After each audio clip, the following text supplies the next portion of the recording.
دوه شعر وایم او بیا ورپسې غزل وایم چې په دې وخت نو څرنګه به مې زړه ته هېڅ قرار راشي صاحبه نو څرنګه به مې زړه ته اوس قرار راشي صاحبه نو څرنګه به مې زړه ته قرار راځي صاحبه په دې وخت کې لا څوک د چا په کار راځي صاحبه نو څرنګه به مې زړه ته قرار راځي صاحبه په دې وخت کې لا څوک د چا په کار راځي صاحبه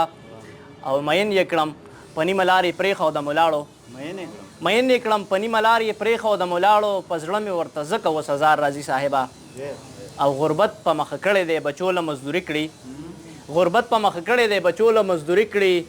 په نیمه شپه د کلي نه تر ښار راځي صاحبه د غزل څو شعره وایم چې ستا محبت کې مې اشنا څومره ناکام کړی دی ستا محبت کې مې اشنا څومره ناکام کړی دی ته څه خبرې څومره ظلم مې په ځان کړی دی مننه ما ګټه کړې نه ده ځکه ګټه نه پیژنم ما ګټه کړې نه ده ځکه ګټه نه پیژنم ما خو د ژوند په هر یو لاره کې تاوان کړی دی او دغه ګناه مې کړې راشه که په دار مې خېجې دغه ګناه مې کړې راشه که په دار مې خېجې دا ستا کافر زړه ته د مینې مې اذان کړی دی مکتب کې وایم چې ستا علي تا سره بې کچه مینه کړې ده ښه ستا علي تا سره بې کچه مینه کړې ده ښه ستا علي هر ځای کې قسم دی ستا ارمان کړی دی مننه